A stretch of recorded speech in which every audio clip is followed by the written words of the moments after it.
Children of war, born in shadows.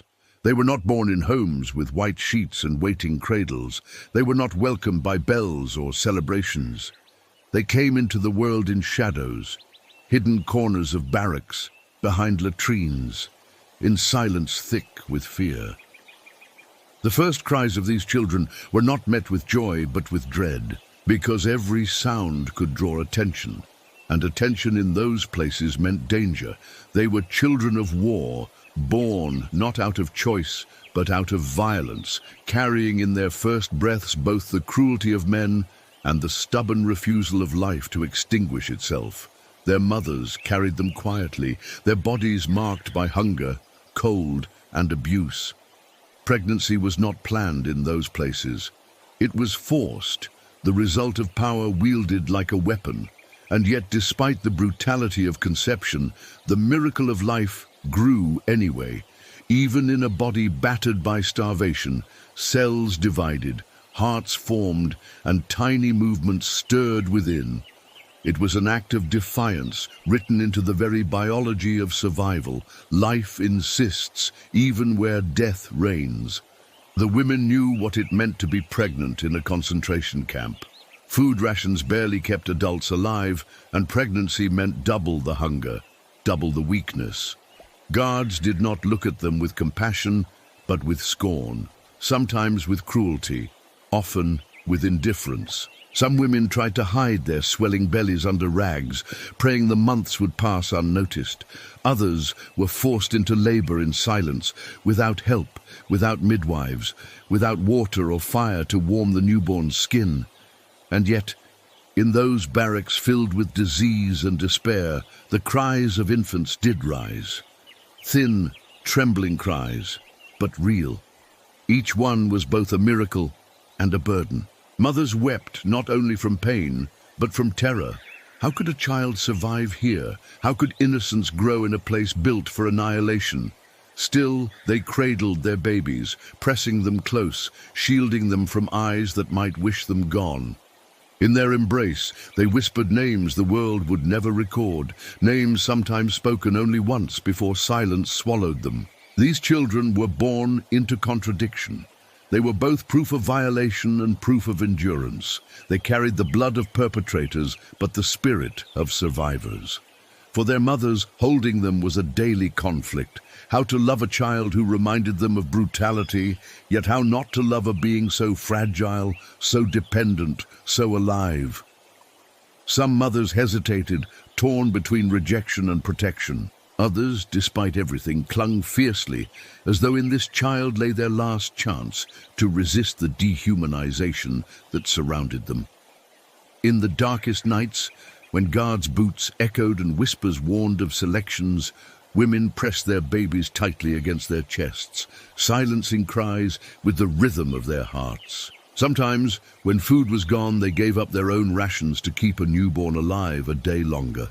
Sometimes they found solidarity, other women sharing a crumb, a sip of water, a whispered prayer. Among the prisoners, there was an unspoken pact. Where official systems denied life, they would create an underground one, hidden in tenderness, invisible in its defiance. The babies grew thin, their skin stretched tight over bones, their eyes wide, too old for their age. Hunger marked them before they could walk. Yet even in their weakness, they were symbols. They proved that war had not silenced everything, that something had escaped the grip of violence. Every cry was a reminder that despite the camps, despite the guards, despite the cruelty, tomorrow was still arriving, fragile but real. There were women who died giving birth. Others died days later, their weakened bodies unable to recover. In those moments, other prisoners took the infants into their arms, refusing to let them die alone. They rocked them in rags, sang lullabies under their breath, carried them like smuggled fire. The children became shared responsibilities, fragments of hope the community could not abandon. In a place designed to erase humanity, their very existence forced people to remember it. The children were not welcomed by the world outside. When liberation finally came, many were seen as reminders of shame, of violation, of pain people wanted to forget. Some were hidden, some abandoned, some adopted without records, their origins erased. But in those first days of life, when everything around them screamed death, they existed. That existence alone was a form of victory. Born in shadows, they carried within them the contradiction of humanity at its darkest and its most luminous. They were born from violence, but also from resilience. They carried the legacy of cruelty, but also the promise of survival. Their first breaths declared something no canon, no camp, no system of hate could deny. Life persists, even here, even now, even in shadows. And though the world might forget their names, though history might not record their cries, the truth remained written in silence and in scars. These children were not meant to live, but they did. They were the children of war, and their lives, fragile and contested, became the unspoken anthem of survival. The silent mothers. They carried their children without ever truly being allowed to carry themselves. The women who became mothers inside the camps were not mothers, in the way the world usually understands the word. They had not chosen conception, nor had they been prepared for it with soft hands and open arms. Their pregnancies were not celebrated, their bellies not caressed with joy. Instead, their bodies had been used, their wombs turned into unwilling witnesses of war's cruelty. And yet, despite it all, they became mothers, silent mothers. Mothers whose lullabies were whispers drowned by boots, whose tears dried before they reached their cheeks, whose love existed in secrecy because to show it openly could mean danger. Silence became their first act of motherhood. Silence when they realized they were pregnant, hiding the swelling beneath rags, fearful that discovery might lead to death. Silence when their bellies grew, when hunger gnawed more sharply, when other women noticed and exchanged knowing glances but did not speak.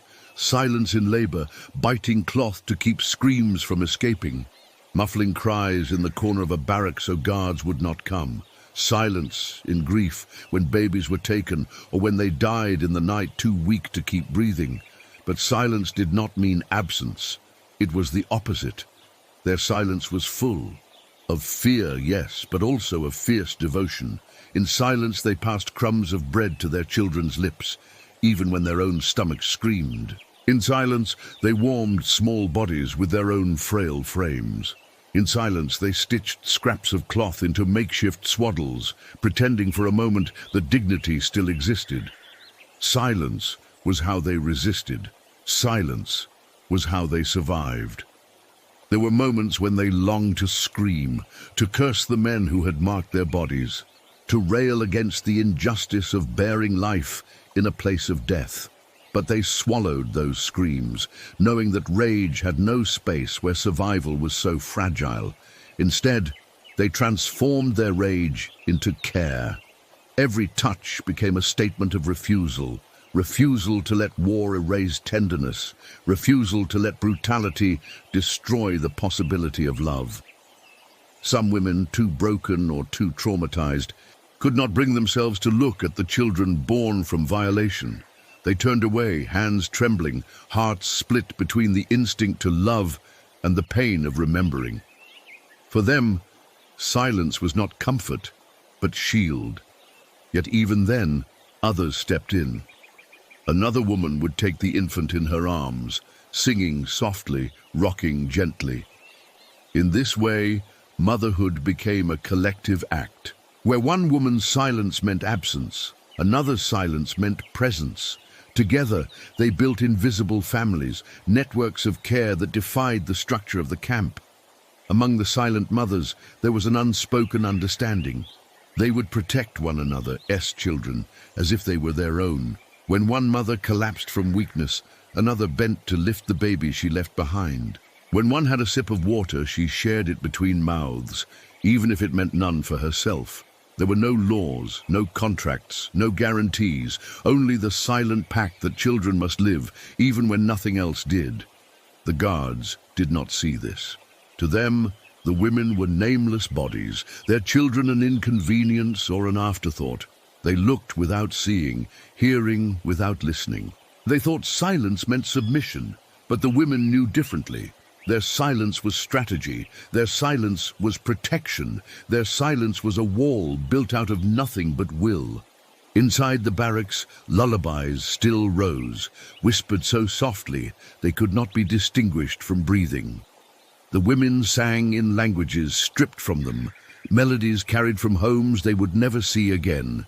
They sang to remind themselves of who they were and to promise their children that there was a world beyond barbed wire. They sang not loudly, not proudly, but quietly, carrying the weight of generations in fragile notes.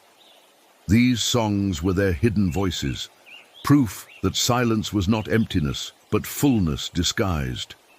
There were women who gave birth and died within hours, their bodies too broken to endure. Their silence was permanent, but it did not mean the end of their children. Other arms took over, other silent mothers stepped in. Grief was swallowed quickly, survival did not wait. Babies passed from one set of arms to another, rocked by hands that had lost their own children but refused to stop mothering. And so silence became inheritance. The children of war grew up surrounded by it, wrapped in it like another blanket. They learned early that voices could be dangerous, that survival lived in the unspoken. Yet within that silence, they also learned trust. A hand pressed against their cheek meant more than words.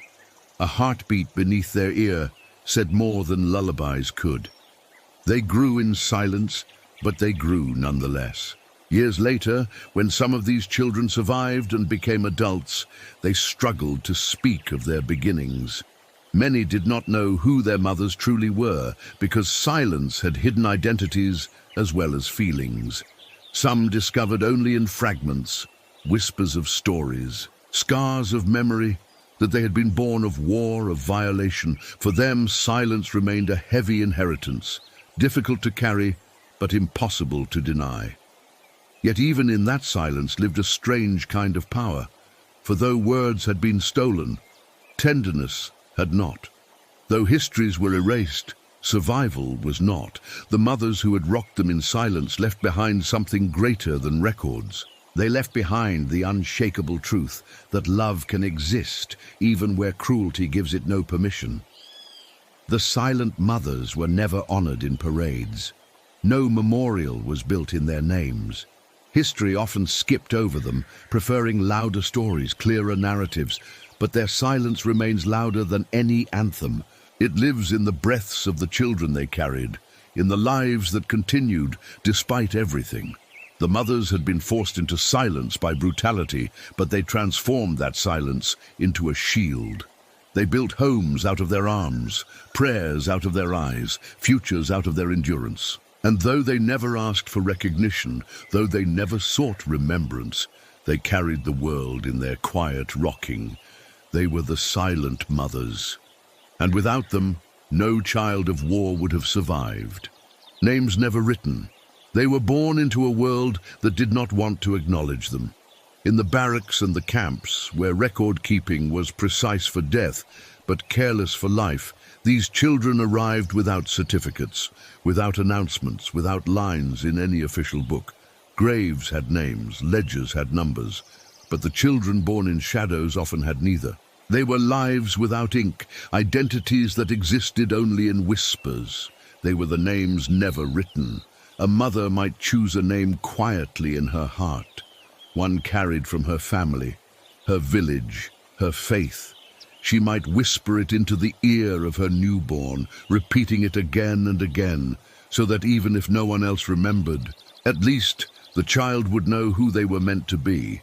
But often those names never left the walls of the barracks. Guards did not ask. No paper carried them.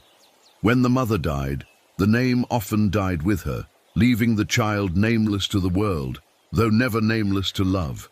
Sometimes mothers gave their children more than one name. A name whispered to the baby, a second one used secretly among the women, and a third kept hidden entirely as a kind of protection. "If one name is stolen," one woman murmured, "another will remain." They treated names like fire, fragile, sacred, needing to be sheltered from the wind of cruelty. There were children known only by nicknames given by other prisoners. Little Star, Tiny One, Quiet Breath. These names were not official, but they were real. They carried affection, recognition, belonging.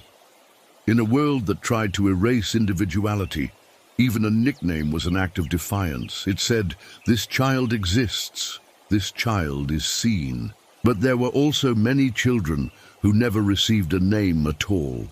Born into hunger, many did not live long enough to be christened with words. Their mothers, too weak or too frightened, sometimes could only hold them briefly before silence took them back. The cradle of war did not always rock for long. These infants left no mark in history, no inscription in records, only a faint impression in the memory of those who saw them. The absence of names became one of the war's cruelest truths. History recorded numbers, how many were deported, how many perished, how many camps stood. But numbers cannot replace names. Numbers flatten lives into statistics. Names carry identity, belonging, memory. To be nameless is to be denied existence twice, once in life and again in history. The mothers fought against this erasure. They whispered names into cloths, scratching initials into wood when possible, carving letters into the hidden corners of bunks. A few etched names onto spoons or scraps of metal, hoping someone might carry them beyond the barbed wire. These were desperate attempts to make the fragile permanent, to give their children something more than anonymity. Some of those etchings survived. Most did not. But the effort itself was an act of love. There were children who grew into adults without ever knowing what their mothers had called them, rescued or adopted after the war. They carried new names, given by strangers, governments, charities.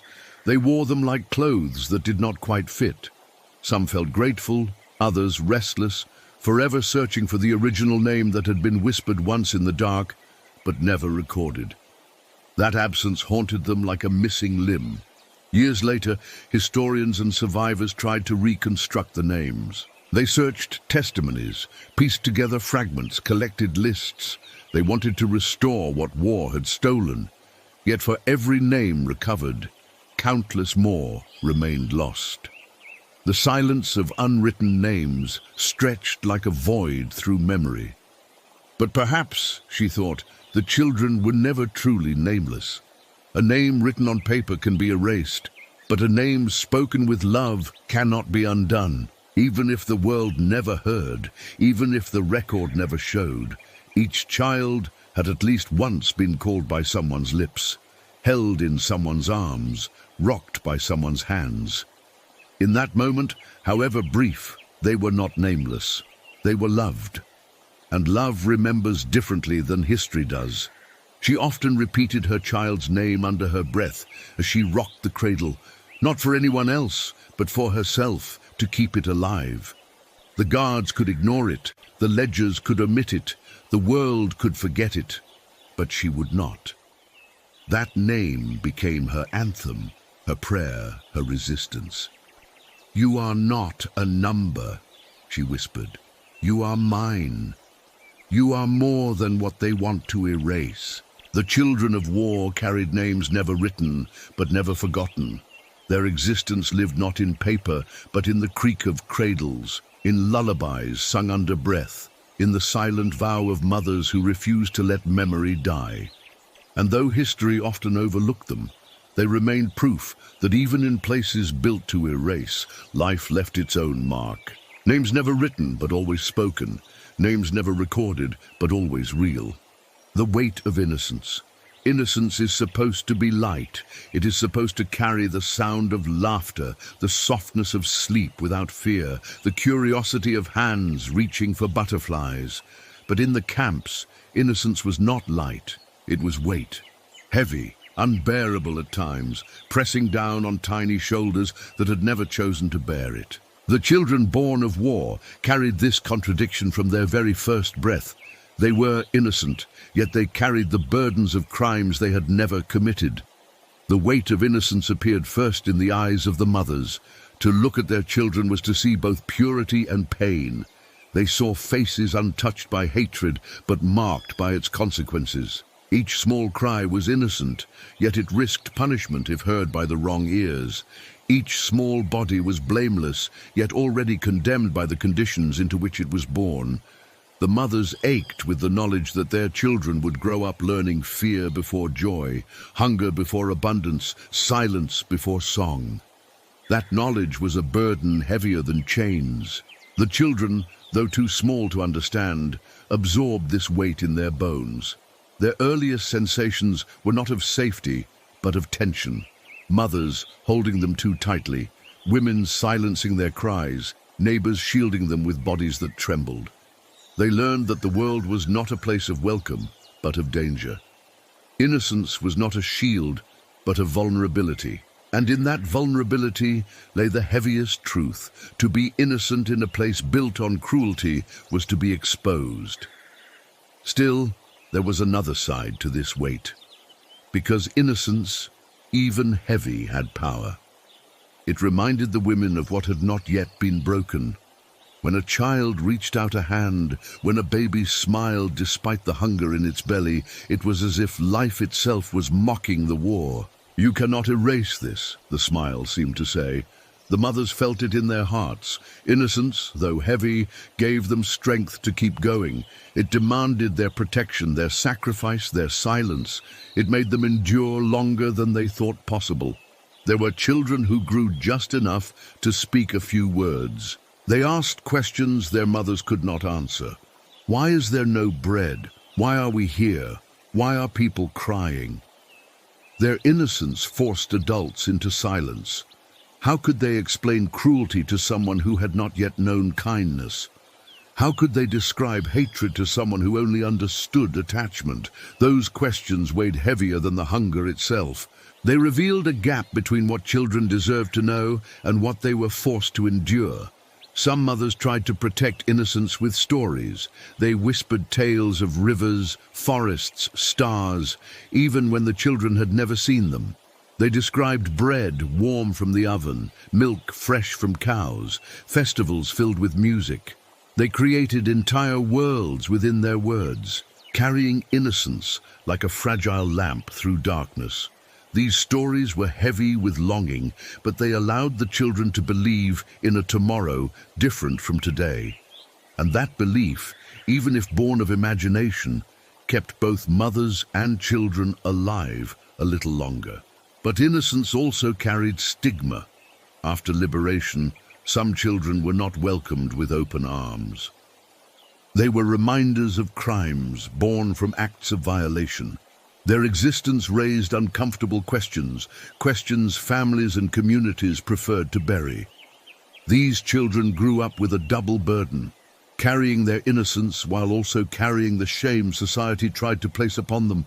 They were blameless, yet judged. Pure, yet marked. Their very presence revealed wounds the world did not want to look at. Years later, survivors described this paradox. We were children, one said, but we carried the weight of history in our blood. We had no guilt, but we were treated as though we did.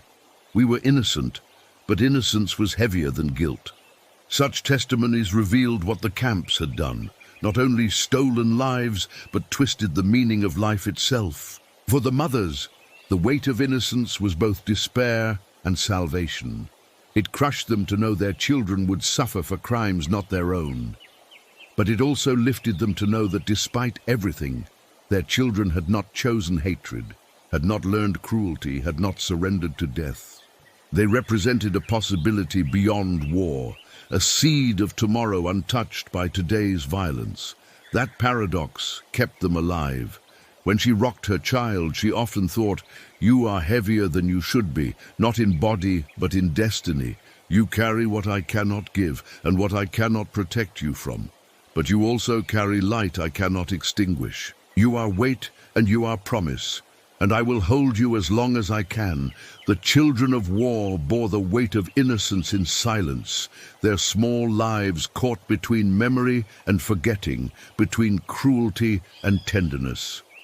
And though history often overlooked them, their existence declared a truth heavier than any monument. Innocence survives, even when it is burdened. Innocence endures, even when it is forced to carry more than it should. Innocence does not vanish. It becomes the weight that keeps humanity from collapsing entirely. The cradle made of ashes. No child should begin life in ashes. A cradle is meant to be wood polished by love, lined with soft cloth, placed beside a bed where a mother can watch the rise and fall of her baby's chest. But in the camps, cradles were not built of oak or pine. They were improvised from what could be found: broken boxes, discarded planks, a hollow in the corner of a bunk. Sometimes there was nothing at all but rags on the floor, cold ground serving as a bed. In that world, a cradle made of ashes was the only cradle possible. The ashes were everywhere, falling from chimneys, blowing across the fields, settling into hair, into skin, into lungs. They coated the ground, turned snow-grey, blurred the horizon. When mothers laid their infants down, they could not keep the ashes away. Babies slept breathing them, their first lullabies sung against the backdrop of soot. It was as though death itself lined their beds, reminding them with every breath of what surrounded them. Yet the women tried to transform those ashes into something else, not an end, but a beginning. A mother smoothed rags over a rough plank, whispering to her baby that this was their cradle. Another carved a small pattern into wood with her fingernail, something to make the space less cruel, a secret mark of care. A third tucked her child into a corner of the barrack, creating a tiny sanctuary between shadows. None of it was enough, but it was what they had.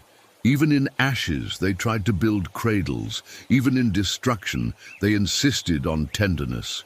There were moments when the irony was unbearable. To rock a baby while ashes fell onto its face was to live in contradiction. The mothers knew their children were sleeping in the remains of others. The thought pressed on their chests like stone. And yet, what choice did they have? To stop rocking would be surrender. To give up the cradle would be to abandon tomorrow. So they kept moving back and forth, as if their arms could transform ashes into feathers, soot into softness. The cradle made of ashes became a symbol among them. It was spoken of not literally but as truth.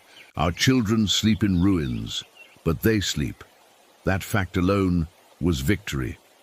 Every time a child closed its eyes, oblivious for a moment to the hunger, the cold, the smoke, it was proof that life could exist in the unlikeliest of places. A sleeping infant in ashes was an image more powerful than any anthem of war. It was defiance embodied. The eyes that reflected both victim and perpetrator. There were moments when mothers looked into their children's faces and saw too much. The eyes of an infant are usually mirrors of innocence, clear, unclouded, free of history. But in the camps, those eyes became double mirrors, reflecting both victim and perpetrator, both purity and violence, both life and the shadow of its violation. This paradox haunted the mothers, not because the children were guilty, but because their very existence carried within it the memory of crimes committed against their bodies. When a mother held her child close, she sometimes felt the weight of two truths pressing against her heart. One truth was that her baby was blameless, a fragile being who deserved love, warmth, and safety. The other truth was that the baby had been conceived not in love but in brutality, forced into being by the power of men who had sought to strip her of dignity. The child was innocent, but the circumstances of their birth were not. To reconcile these truths was perhaps the most painful act of motherhood imaginable.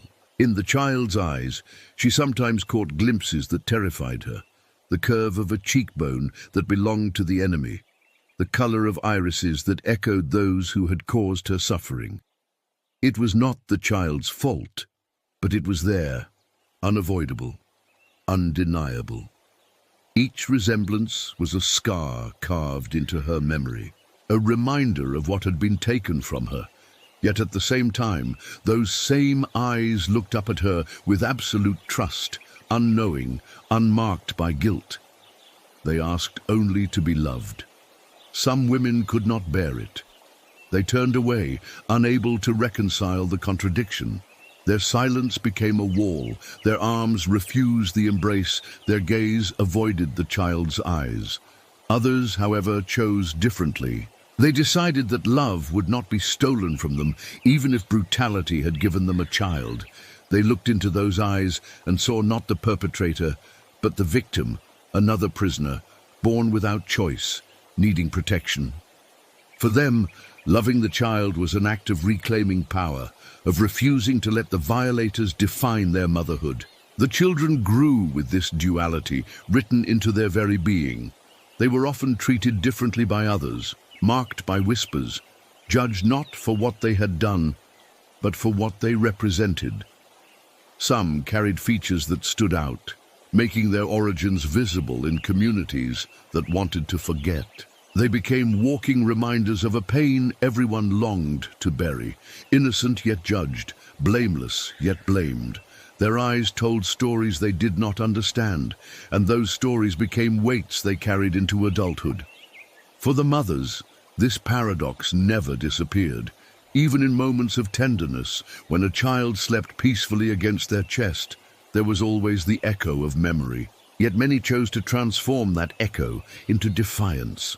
"You were born of violence," one woman whispered to her baby, "but you will not be defined by it. You will carry more than their cruelty. You will carry my love." To say such words, even silently, was to declare victory against the system that had tried to break them. There were children who grew up never knowing the truth of their origins. Their mothers, unwilling to pass on the burden, remained silent. For them, the eyes remained mysteries, questions without answers.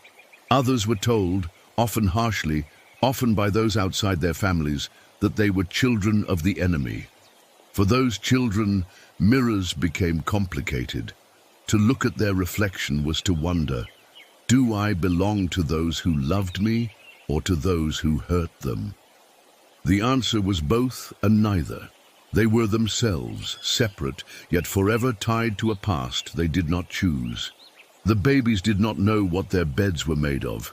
They only knew the warmth of a body, the rhythm of rocking, the muffled sound of lullabies. Perhaps that ignorance was mercy. Perhaps innocence meant transforming ashes into clouds in their dreams. But the mothers knew. They carried the weight of knowledge even as they tried to shield their children from it. They watched tiny chests rise and fall, praying each breath would not be the last. Sometimes, mothers gathered around one cradle made of ashes, taking turns rocking, taking turns singing. The act became communal, a ritual of survival. The sight of women standing shoulder to shoulder around a fragile bed, of rags and soot, was a picture of solidarity stronger than any wall. They reminded each other, we are not alone, and neither are our children. The cradle became a gathering place, a quiet temple inside the barracks, where the sacred act of care resisted the profane cruelty outside. Many of those cradles never outlasted the war. The planks broke, the rags tore, the ashes consumed them. But in memory they remained. Survivors later spoke of them with reverence. I remember a box lined with ash where we laid the babies. It was all we had, but it meant the world. To remember the cradle was to remember that even in annihilation, humanity persisted. Years after liberation, some of the children who had once slept in those makeshift cradles grew up to hear the truth. Their mothers or caretakers told them, "You were laid down in ashes, but you survived. Your first bed was built in ruins, but you lived." For many, the knowledge was painful, but also empowering. To have begun life in such darkness and still walk into the light was proof of resilience, written into their very existence. The world outside built monuments to the war, stone statues, museums, lists of names. But the mothers knew the truest monuments were never carved from marble. They were the cradles made of ashes, invisible to history, but indestructible in meaning. They held not stone, but breath, not symbols, but children, and they outlasted the cannons not in form, but in memory. A cradle made of ashes is not what any child deserves, but it is what they had, and because of it some survived, because of it life continued, fragile and stubborn. Because of it, the children of war carried forward not only the burden of ashes, but also the flame of endurance hidden within them. And yet, even in this contradiction, there was beauty, because the eyes that reflected both victim and perpetrator also reflected survival. They carried in them the story of how life persisted despite everything, how women endured enough to give birth, how children grew despite the ashes. The gaze of those children was proof that even from the darkest origins light could emerge. One day, years after liberation, a mother and her grown son walked past the ruins of the camp where he had been born. She stopped, looking into his eyes, and for the first time in decades she allowed herself to weep openly.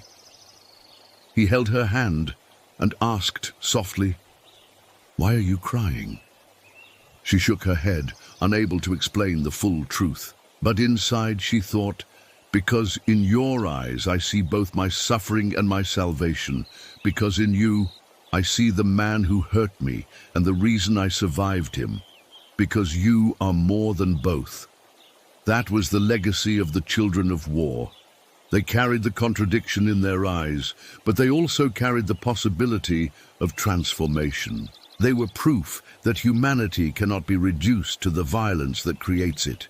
They were proof that love can claim what cruelty tried to define. The eyes that reflected both victim and perpetrator became symbols of a truth too complex for history books, but too real to deny. They told the world that innocence can exist even when born from violation, that identity is not defined by origins, but by what is chosen afterward. They told the mothers that though they could not erase what had happened, they could give their children something greater, the chance to look at the world not as victims or perpetrators, but as survivors. And so the mothers rocked their children, looked into their eyes, and chose, again and again, to see the victim, not the violator. To see the child, not the memory. To see life, not violence. That choice, repeated thousands of times in silence, was perhaps the greatest act of resistance the camps ever witnessed.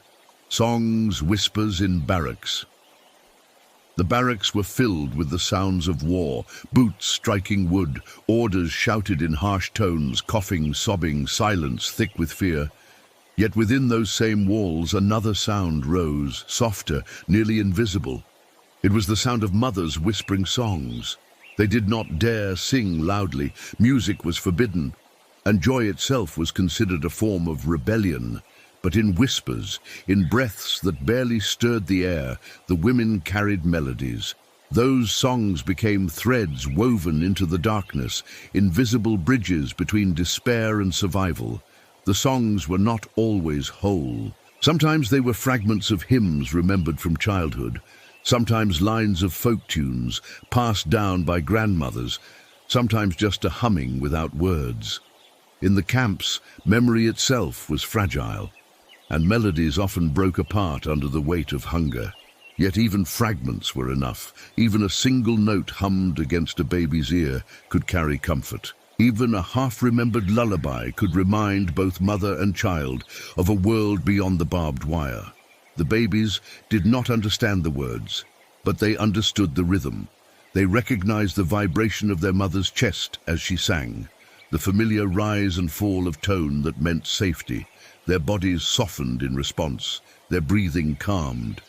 In places where medicine was absent, food scarce, and hope nearly gone, a whispered song could do what nothing else could. It could make a child feel held by something larger than fear. There were nights when several women sang together, though never openly. One would begin with a hum, barely audible, and another would pick it up, layering a second thread of melody. Soon the barrack, filled with shadows and sickness, would pulse with a quiet harmony. No guard ever noticed. It was too soft, too discreet. But the prisoners noticed. They lay in their bunks and let the sound wash over them, the whispered chorus lifting them beyond the wood and the cold.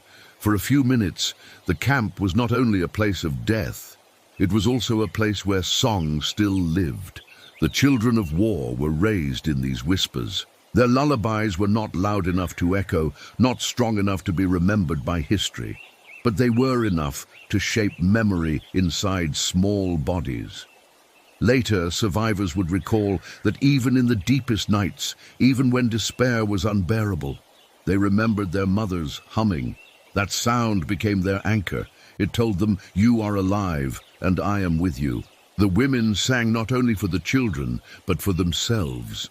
To sing was to resist despair, to remind themselves of who they had been before. One woman whispered the same folk song every night, the one her mother had sung in her village before the war. Each time she sang it, she felt the walls of the barrack expand, as though fields and rivers had been smuggled in through melody. Another woman invented words on the spot, prayers disguised as lullabies. She sang of freedom, of bread, of sunlight, even though her child had never seen them. The song became a promise, fragile but vital. One day you will know these things. There were also songs of mourning disguised as lullabies. Women sang to children who had already grown still, rocking them in denial, refusing to let go. They whispered names between lines, weaving memory into melody so the dead would not vanish into silence. Others heard and wept quietly, but no one told them to stop. In that world, grief and lullabies were indistinguishable. To sing was both to soothe and to remember. Years later, when survivors rebuilt their lives, many carried those songs with them. They sang them to new children, often without explaining their origins. The melodies traveled across countries, across oceans, into homes far removed from the ashes. But within each note was the echo of the barracks, the memory of whispers that had once fought against silence. The children who had survived grew up to teach those songs to their own families, not as history lessons, but as inheritances. Without knowing it, generations carried the anthem of survival disguised as lullabies. The world rarely acknowledged those whispers. History recorded speeches, declarations, treaties. It did not record the hum of women rocking their babies in the dark, but the truth remained. Those whispers carried more power than shouted orders. Orders ended when the war did. Whispers lived on in memory. They shaped the lives of children who had once slept to their rhythm, children who grew into witnesses, storytellers, survivors. In the end, the barracks were not only filled with the sound of boots and shouts, they were also filled with songs, softer but stronger, fragile but unbroken. The children of war carried those whispers inside them, proof that even in places designed for death, life still dared to sing. The children without nations. When the camps finally opened and the survivors stumbled into the uncertain light of liberation, there were children among them. Thin, wide-eyed, clutching hands that were not always their mothers. They had survived the unimaginable, but survival brought its own questions. Who were they? Where did they belong? What name? What flag? What home would claim them? The truth was brutal. Many of these children belonged nowhere. They were the children without nations. Some had been born of mothers who did not live to see the gates open. They emerged into the world as orphans, their lineage broken, their histories incomplete. Others had mothers who refused to speak of their origins, protecting them from a stigma too heavy to bear. Many had fathers whose faces they would never know, whose names they would never hear, whose legacy was violence rather than care. For these children, identity was not a gift, but a riddle, unsolvable and unspoken. Governments after the war struggled to decide what to do with them. Bureaucrats wrote reports, stamped papers, moved files from one desk to another. To officials, the children were numbers, problems to be placed in orphanages or dispersed into foster homes. But no nation stepped forward to claim them fully. They were seen as reminders of war, of shame, of crimes committed. To some, they were children of the enemy. To others, they were unwanted proof of what had happened in the shadows. In villages and towns, whispers followed them. They carried features that set them apart, eyes or hair that did not match the community around them. Neighbors muttered that they looked too much like the soldiers who had occupied their streets. Some children grew up hearing slurs instead of lullabies, being treated not as survivors but as reminders. Their innocence could not erase the suspicion that clung to their existence.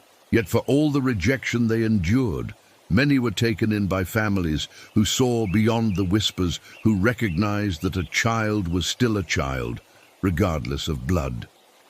In those homes, love tried to overwrite history, though it could never fully erase it. Some children grew up never knowing the truth of their origins, given new names, new papers, new stories. They were told to forget, to move forward, to build lives as though their beginnings had been ordinary. But in the quiet of night, they sometimes wondered why they felt different, why a silence hung over their earliest years. Others discovered the truth too soon. They overheard conversations, stumbled upon documents, or felt the sting of cruelty from other children. "You don't belong," they were told. "You're not one of us." For them, identity became a battlefield of its own. They carried both the longing for belonging and the rejection of it. They wanted a nation, a home, a place to claim, but often none wanted to claim them back. Still, within their exile lay a strange kind of freedom. Being children without nations meant they were not tied to the divisions that had created war in the first place. They belonged everywhere and nowhere. They carried scars, but also perspective. Some grew up to become voices of reconciliation, refusing to accept borders or hatreds as destiny. "If no one claims me," one survivor later said, "then I claim the whole world." The mothers who survived carried guilt for this statelessness. They wanted their children to have roots, but instead they had shadows. They wanted to give them flags, but instead they gave them silence. Yet they also gave them something stronger: survival itself. A nation might reject, a passport might be denied, but life was undeniable. That was their gift, and though it was heavy, it was real. History rarely mentions these children. They are absent from lists of citizens, absent from patriotic myths, but their absence speaks louder than presence. It tells of wounds that nations did not want to acknowledge, of identities erased because they did not fit the story. They were children born in the margins, growing in the gaps, invisible yet unerasable. And though no anthem carried their names, they became living testimonies. They proved that identity is not given by borders alone. It is given by survival, by memory, by the refusal to disappear. To be a child without a nation was to be exiled twice, once from the world of safety and once from the world of belonging. Yet in that exile, they carried the most profound truth of war: that humanity is larger than flags, larger than governments, larger even than the violence that tried to erase them. The children without nations grew into adults who carried silence, scars, and resilience in equal measure. They built lives, had children of their own, and in doing so proved that belonging can be created even when it is denied. They remained symbols of what war destroys and of what life insists on creating anyway. Scars passed through silence. Scars are not always carved into flesh. Some remain invisible, passed not through wounds, but through silence. For the children of war, silence became inheritance. It wrapped itself around their identities, shaping them more deeply than words could. They grew up listening to pauses, to unfinished sentences, to questions never answered. Their mothers carried scars on their bodies, but the children carried scars in the spaces between conversations. The silence began in the camps. Mothers rarely spoke about the circumstances of conception. To name the violence aloud was to relive it, to confess pain that could drown them. Instead, they chose silence, protective, heavy, suffocating. They sang lullabies, but avoided explanations. They whispered names, but never told their origins. They rocked their children in arms that trembled with memory, but never voiced the reason why. That silence was love, but also burden. It sheltered the children from one truth while burying them in another, the truth of absence. Children sensed it early. They learned that certain questions turned faces pale, that some words closed doors, that curiosity could wound. They felt the weight of stories withheld, heavy in every glance that lingered too long, in every sigh that ended without explanation. Silence became their language of inheritance, a shadow they could not name but could always feel.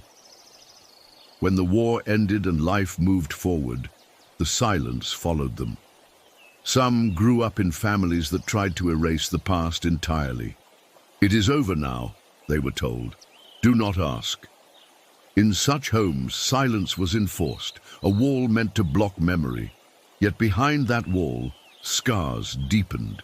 The children sensed the hidden wounds, the unspoken truths, the grief that never dissolved. They inherited trauma without context, fear without narrative. Others grew up in communities where silence was stigma. People whispered about their origins, but never said it to their faces. They were left to piece together fragments, each silence speaking louder than words. The absence of explanation became an identity of its own. They were not only children of war, they were children of silence.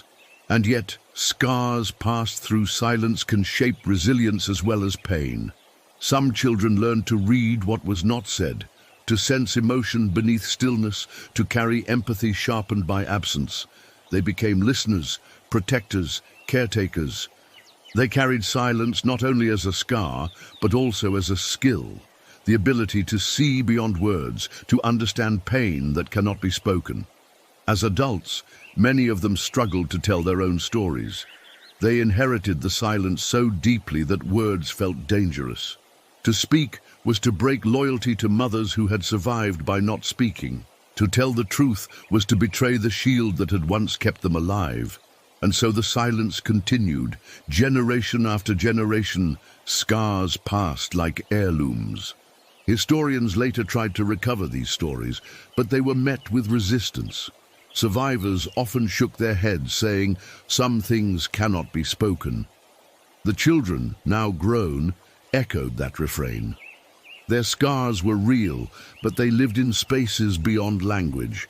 They existed in gestures, in sleepless nights, in the way they held their own children too tightly or avoided certain songs. Silence became their testimony. But silence is not emptiness. It is full of memory, of fear, of love too complex to name. The scars carried through silence were not signs of weakness. They were proof of endurance. Each pause, each unfinished sentence, each withheld truth was a reminder that survival had required not only action, but also restraint. To remain silent was sometimes the only way to remain alive. The children of war bore those scars into the future. Some chose to break the silence, speaking aloud what had once been forbidden. They wrote books, gave testimonies, told their children the truth. Others kept the silence intact, passing it forward, believing that some burdens should not be inherited. Both paths were acts of love. Both carried scars. And so, the legacy of the children of war is written not only in words, but in silences. It is written in what is missing, in what was never said, in what was felt, but never spoken. Those silences shaped them as much as any story could. They carried them like invisible tattoos, marking them forever. The scars passed through silence remind us that history is not only made of what is told, but also of what is withheld.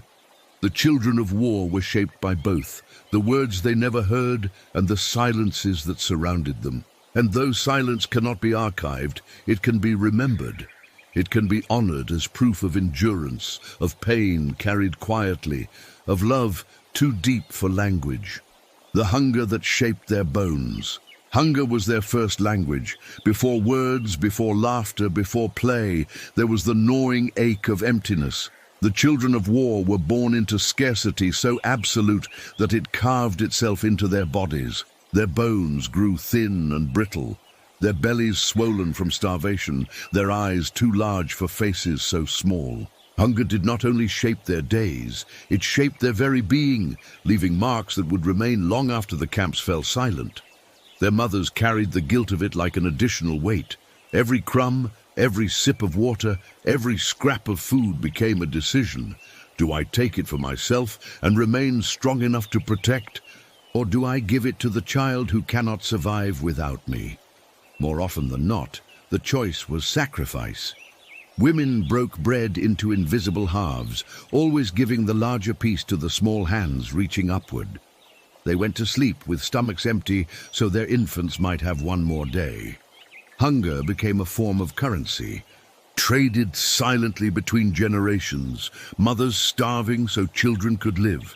The children cried not in long wails, but in short, thin whimpers, as if even hunger had drained their voices. Their bodies adapted, slowing down, conserving energy. Some stopped crying altogether, their silence more frightening than their sound. Hunger dulled their movements, made their eyes heavy, slowed their growth. They looked older and younger at the same time, faces lined with suffering, bodies stunted like saplings deprived of sunlight. Hunger also shaped the rhythm of life in the barracks. Mothers gathered scraps wherever they could, potato peels, a corner of bread, a spoonful of watery soup, and transformed them into feasts in their imagination.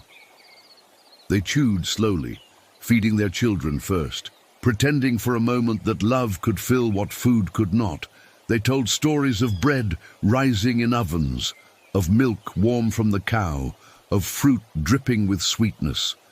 These stories were nourishment of another kind, filling children with images of abundance even when their bodies remained empty. But hunger was relentless. It showed itself in the bones of the children, bending spines, weakening legs, thinning hair.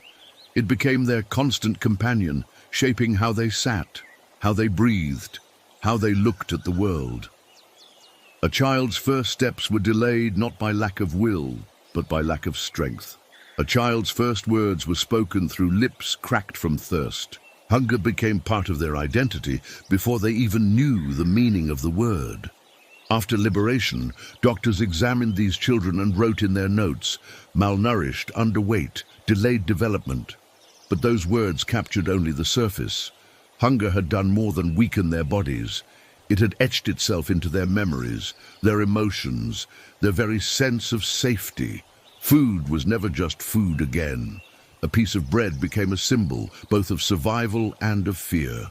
For many, the hunger of childhood remained even when their stomachs were full, a ghost that haunted them in every meal. Some survivors later confessed that they hoarded food in adulthood, unable to shake the memory of emptiness. Others ate quickly, never trusting that a second meal would come. Some refused to waste even crumbs, teaching their children to clean every plate, not out of politeness but out of trauma. Hunger had shaped their bones, but it had also shaped their habits, their minds, their futures. And yet, hunger also created bonds. Mothers who shared food with one another's children formed friendships that were deeper than blood. A crust of bread given in silence meant trust. A sip of soup shared across bunks meant solidarity. Hunger taught them generosity, even when generosity seemed impossible. It forced them to see each child not only as their own, but as part of a fragile community where survival depended on sharing. Hunger was cruel, but it was also honest. It revealed what mattered most: a mother's willingness to give everything, a child's will to endure, a community's choice to share what little it had. In that way, hunger became a teacher. It taught that life could continue even in deprivation, that hope could be sustained on crumbs, that tomorrow could be built one mouthful at a time. When the children grew, their bones bore the record of hunger. Some remained small all their lives, their growth forever stunted. Others grew stronger, but carried invisible weaknesses. Fragile health, delicate stomachs, memories of nights when they cried without comfort. Their very skeletons told the story of war, as if etched into marrow. And yet, those same bones also carried survival.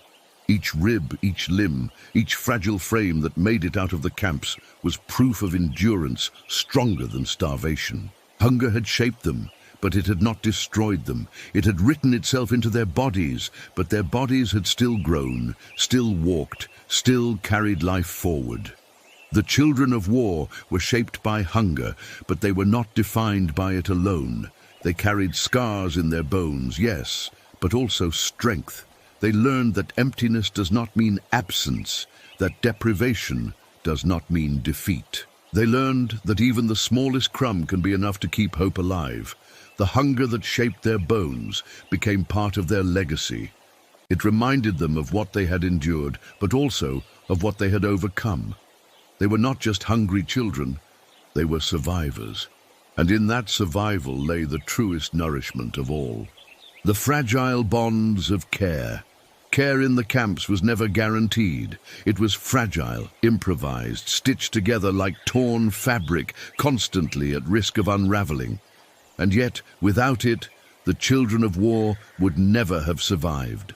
They were born into a world that offered them nothing, no food, no warmth, no safety. What they had instead were bonds of care, invisible yet powerful, fragile yet enduring. Their mothers began this care with nothing but their bodies. Skin became blankets, arms became walls, breasts empty of milk, still pressed to mouths to soothe. Care was not about abundance, but about presence. Even when there was no bread, no warmth, no medicine, mothers gave what they could. Touch, voice, heartbeat. They whispered lullabies into ears too small to understand words, rocked fragile frames until they fell asleep, shielded them from blows and eyes with their own bodies. It was care written in gestures, not in resources, but care extended beyond mothers. In the camps, when one woman grew too weak, another often stepped in. Babies were passed from arm to arm, each woman offering what little strength she had. There were mothers who died in childbirth, leaving infants behind. Others took those children without hesitation, holding them as if they were their own. They shared rags for swaddling, split crumbs of bread, rocked them in shifts through the night. In this way, fragile families were built, not by blood, but by choice. These bonds were fragile because they could be broken at any moment. A guard could take a child away, a sickness could spread through the barracks, hunger could steal strength. But precisely because they were fragile, they were precious. Each act of care carried enormous weight, a hand steadying a child's head, a neighbor sharing half of her ration, a whispered prayer while rocking someone else's baby. These were the pillars of survival. They were fleeting, but they meant everything. Children learned early that love did not always come from one source. They were rocked by many arms, sung to by many voices. Their memories, though fragmented, carried traces of different women who had cared for them. Years later, survivors would recall not one mother, but a community of mothers. Women who had formed a net to catch the children who might otherwise have fallen through. Men, too, sometimes joined these fragile networks. A father figure was rare but not impossible. Some older boys, themselves prisoners, carried infants to give exhausted women a moment of rest. Others scavenged scraps, protecting babies from the worst of hunger. Care was not defined by gender, but by necessity. Whoever had strength gave it. Whoever had nothing still gave presence. After liberation, these fragile bonds often dissolved. Children were separated, adopted, scattered. Some never saw the women who had once rocked them again. Yet the memory of care lingered, even if nameless. Survivors spoke of hands they remembered without faces, of lullabies they could not trace, of kindness that had no source but lived in them still. That memory became part of their identity, the knowledge that even in the worst cruelty, someone had chosen to care. The fragility of these bonds was also their strength. They existed not because conditions were safe, but because conditions were unbearable. They were acts of defiance, small rebellions against a system built on dehumanization. To care for a child in a place designed for death was to declare that life still mattered, that tenderness still had meaning. Each fragile bond was an act of resistance. For the children, these bonds shaped how they later cared for others. Many grew into adults who carried a fierce loyalty to their own children, unwilling to let them feel the same hunger or loneliness.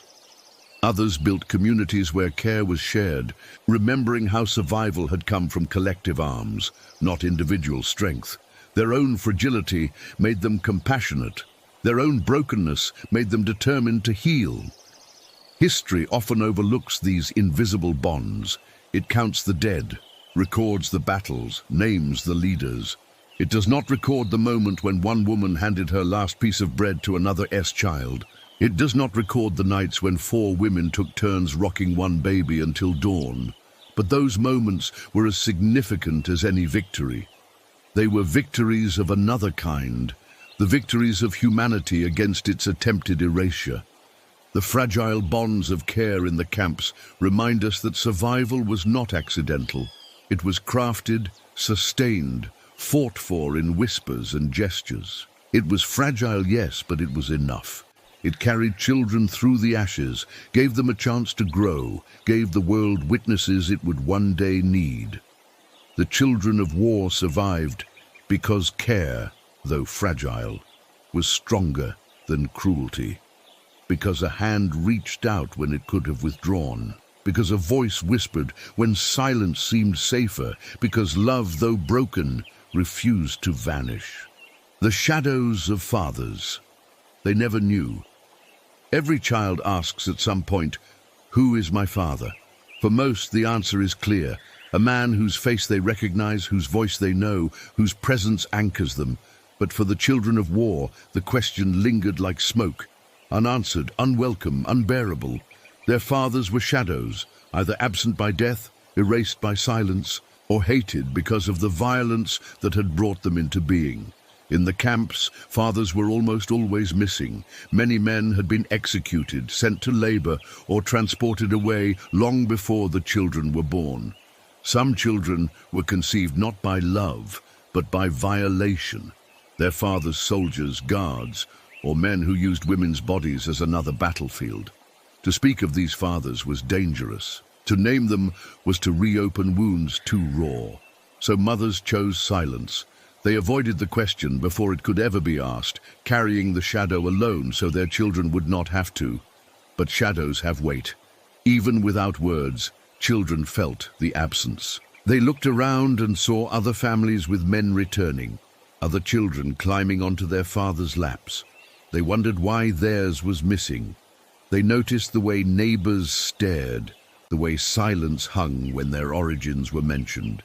They learned quickly that their fathers were not a story they were meant to know. Some grew up believing their fathers were dead, martyrs lost in the war.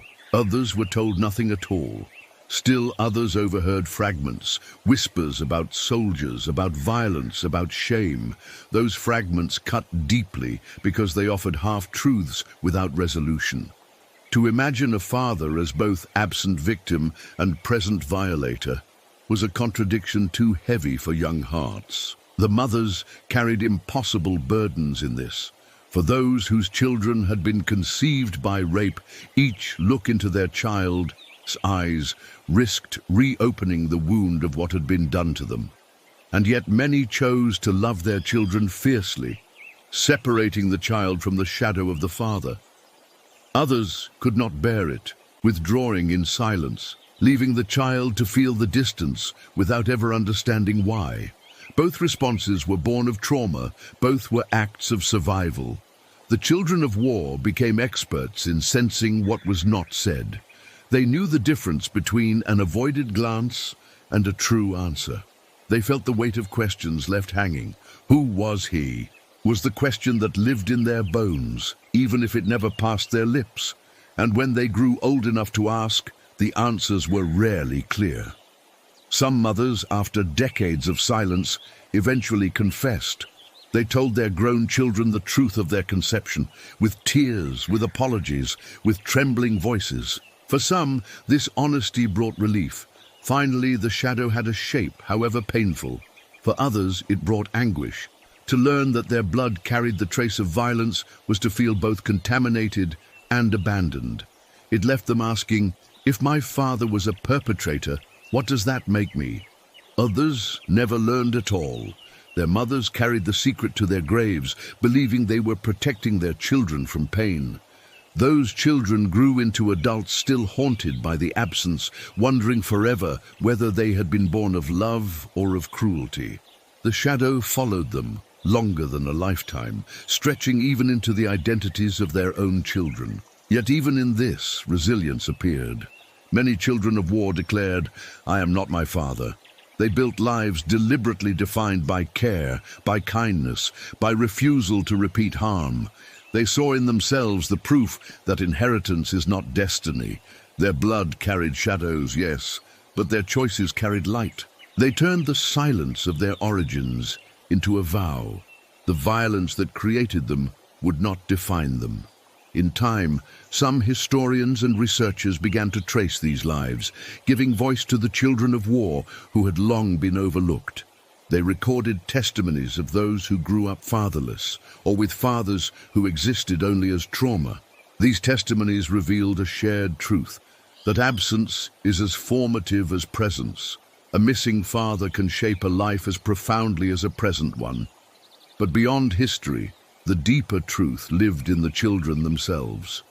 They carried shadows, yes, but they also carried futures. They became mothers and fathers in their own right, raising children with love, determined to break the cycle. For them, the absence of a father became the reason to be fully present for their own families. In this way, they transformed shadows into foundations. The children of war never escaped the truth that their fathers were ghosts. Sometimes victims, sometimes violators, sometimes both, but they did not remain only children of shadows. They became children of tomorrow, rewriting what fatherhood could mean, proving that love can emerge even where its opposite once reigned. The shadows of fathers they never knew did not vanish, but they grew lighter with time. They became part of memory, part of history, part of the complexity of survival. And though the question, "Who is my father?" was never fully answered, another truth emerged in its place. Who am I despite him? That question, asked and answered again and again, became the path by which the children of war stepped out of the shadows and into their own light. The children who grew into memory. They were never meant to grow old. In the logic of war, in the machinery of camps, the children were accidents, afterthoughts, inconveniences. Some were expected to vanish within days, consumed by hunger or sickness. And yet, some lived. They grew, step by fragile step, until their survival could no longer be denied. They became children who grew into memory, not only their own, but the memory of a world that had wanted to erase them. Their survival was not simple. It was stitched together out of crumbs, whispers, and the determination of women who refused to surrender them. They grew slowly, smaller than their years, bones fragile, eyes too large. But with each passing month, they carried more of the past within them. They did not just live in history, they became history. Every breath they took was proof that cruelty had failed to extinguish life completely. As they grew older, even within the camps, they began to remember. Their first memories were not of playgrounds or fields, but of fences, barracks, shadows of guards. They remembered the smell of smoke, the taste of hunger, the sound of whispers in the night. For many, these became the foundation of identity. Childhood was not innocence, but witness. They were the youngest witnesses of atrocity. Their lives turned into living archives. When liberation came, the world did not know what to do with them. Adults testified, leaders signed documents, trials were held. But the children remained quiet symbols, walking proofs of what had happened. Their very existence testified more loudly than any words. We were born here. We lived here. We carry it within us. Some grew into voices, telling their stories decades later. Others remained silent, their memories too painful, their identities too fragile. But whether spoken or unspoken, they carried the memory in their bodies, their scars, their silences. Communities often wanted to forget. Nations wanted to move forward, to rebuild, to cover the ruins with new walls and new flags. But the children could not forget. Their very presence kept memory alive. Each face was a reminder that history was not abstract. It was flesh, it was bone, it was breath. They grew into living contradictions, both survivors and reminders, both children and archives. Their mothers, if they survived, often looked at them with awe. To see a child who had been born in shadows, now running, laughing, growing, was to witness a miracle. These children embodied endurance itself, but the mothers also worried. They knew the world might not be kind to them, might reject them for their origins, might refuse to hear their stories. And so they held them close, whispering truths, or sometimes holding silence. They knew their children carried memory, whether or not they spoke it. As the children became adults, many struggled with identity. They asked, am I defined by where I was born, by the violence that created me, or by the life I have built since? Some embraced their role as memory bearers, dedicating their lives to telling the stories of their mothers and the camps. Others chose to hide, blending into anonymity, building new lives where no one would know their beginnings. Both paths were valid. Both carried memory in different ways. Memory is not only what is told, it is also what is carried silently. The children of war carried memory in their habits, in the way they saved food, in the way they reacted to silence, in the way they feared abandonment. They passed these habits to their own children, creating legacies of trauma and resilience intertwined. Even when they did not speak of the camps, their memory lived on in their bloodlines. Historians later wrote of the second generation, the children of survivors. But before them came these children, the ones who were both victims and survivors, both orphans and witnesses. They grew into memory not because they chose to, but because history demanded it. Their lives were proof that atrocity had reached into the cradle and still failed to erase tomorrow. One survivor years later said, "I do not remember my mother's face. She died when I was too young, but I remember her arms holding me, her song in the night. That memory is mine, and I carry it for her, for myself, for all who cannot speak." Such testimonies remind us that memory is not always sharp, not always complete. Sometimes it is fragments, sensations, shadows. But even fragments matter. Even fragments are enough to keep the truth alive. The children of war became guardians of memory, often without being asked. They carried it because no one else could. Their lives, scarred and fragile, declared that history was not only written in documents and trials, but also in lullabies whispered in barracks, in hunger that shaped bones, in silence passed through generations. They were the children who grew into memory. And through them, the world was forced to remember what it wanted to forget. The unwritten testimony.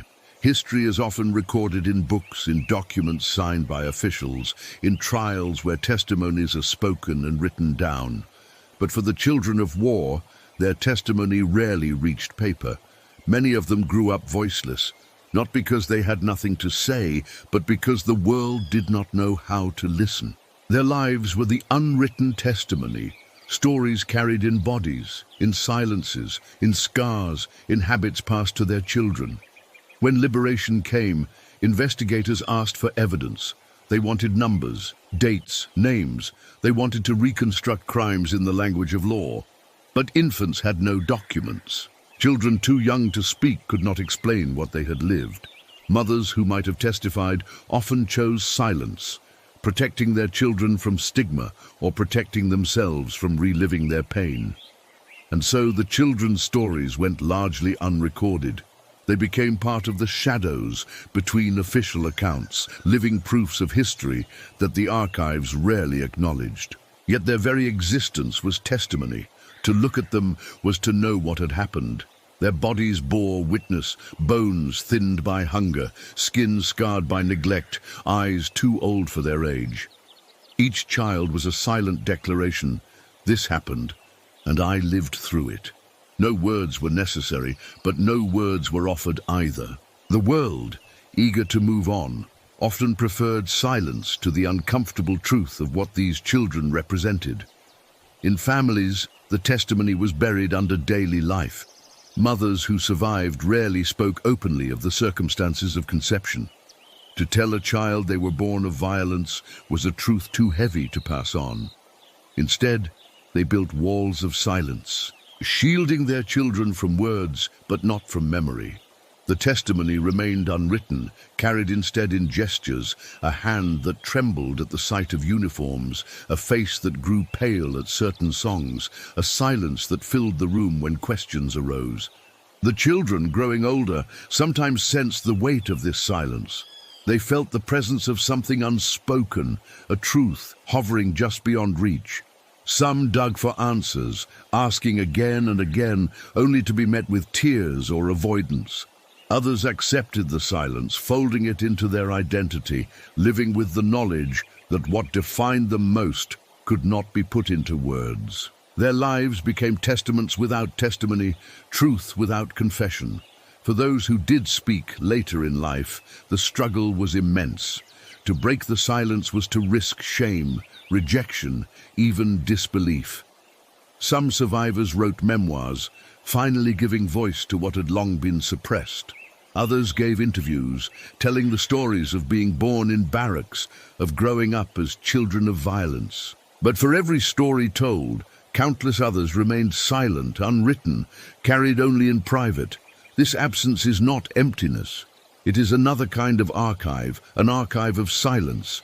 It tells us that some truths are too painful to name, too heavy to carry into language. It reminds us that history is not only what is written, but also what is withheld. The unwritten testimony is as real as any document, as valid as any trial. It lives in the children who carried trauma into adulthood, in the families shaped by unspoken histories, in the habits and fears passed down through generations. Even silence testifies. A child who cannot throw away crumbs, who panics at closed doors, who hides food under a pillow. These are testimonies written not in ink but in action. An adult who avoids mirrors, who cannot bear uniforms, who carries nightmares of places they cannot fully remember. These too are testimonies. They speak louder than words, declaring what happened even when no one dares to say it.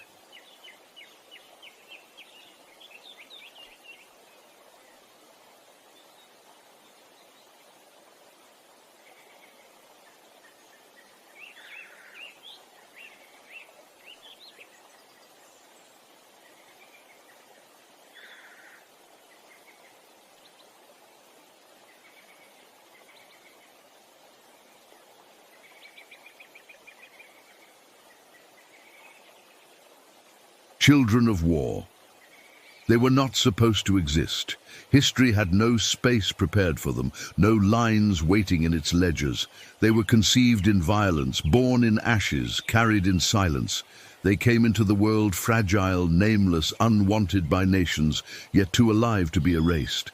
And so they became what history never planned for, the children of war. To call them children is almost misleading, because their childhoods were brief, consumed by hunger, fear, and silence. They were infants rocked in cradles of ashes, toddlers learning to walk in barracks instead of fields, small bodies shaped by scarcity instead of abundance. They learned the world not through toys and play, but through whispers, shadows, and the rhythms of survival. Their innocence was heavy, their smiles rare, their laughter fragile, and yet they were children still, curious, clinging, reaching, refusing to vanish. Their mothers gave them what little the world would not.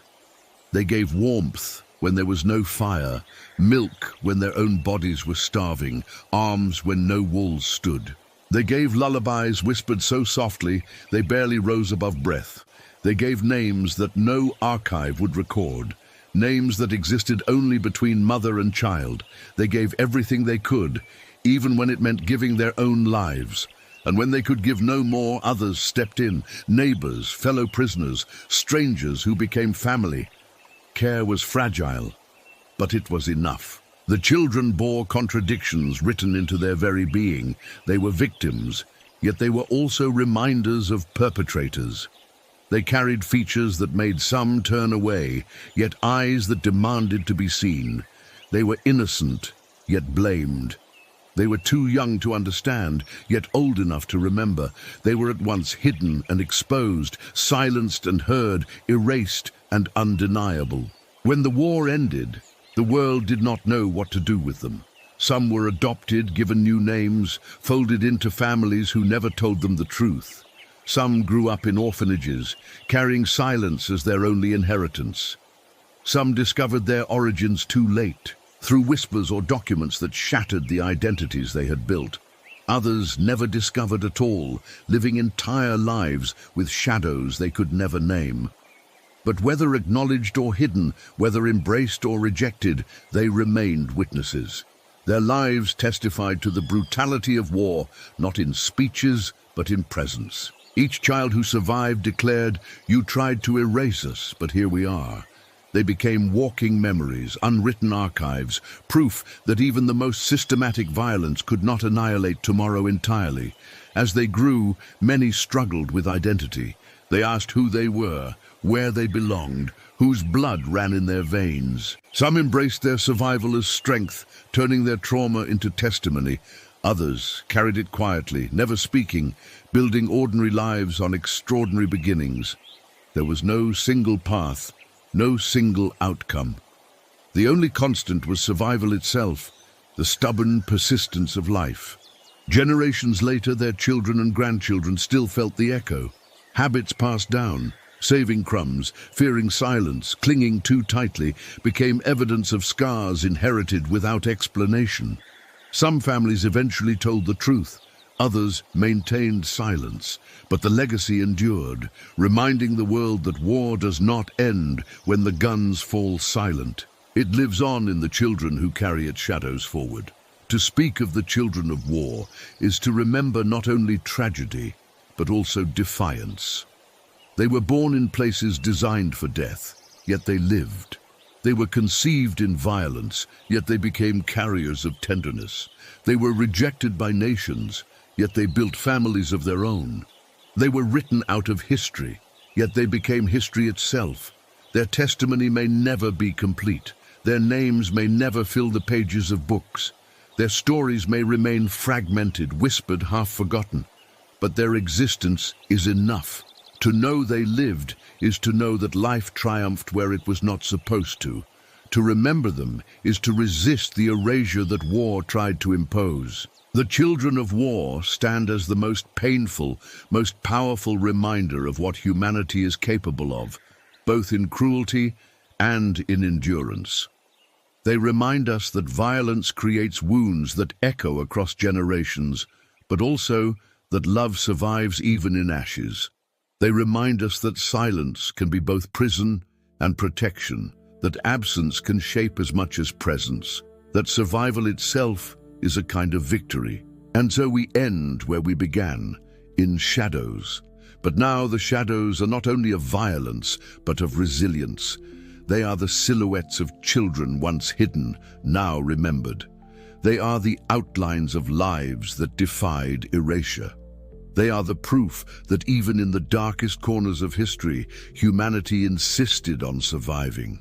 They were, and will always be, the children of war.